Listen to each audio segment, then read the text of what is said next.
Hello guys, for today's video, may nakita kasi akong trending sa TikTok na about doon sa coffee latte ng Taiwan na binibenta sa Shopee na worth 355 pesos. At ito po yung kape na yon, yung trending ngayon sa TikTok. Ito ay nabibili sa Shopee sa Pilipinas ng 355 pesos. Pero dito sa Taiwan, guess how much? 35 NT lamang. Kung i-convert mo siya sa peso, aabot siya ng 66 to 70 NT lamang.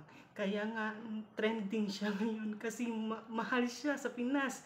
Pero dito sa Taiwan, mura lamang. So guys, kaya naki-trend na din ako. Gusto ko tikman kung ano yung lasa nitong 355 pesos or 35 NT dito sa Taiwan na cafe latte.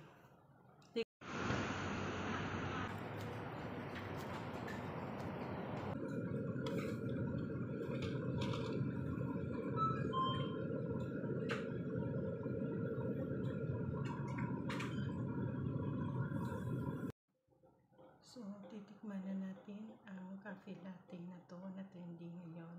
So, tingnan natin kung ano yung lasa niya.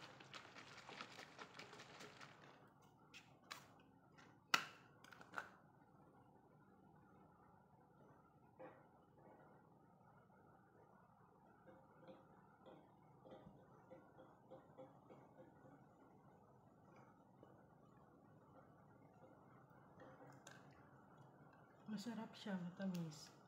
Mocha flavor. Masarap siya, guys.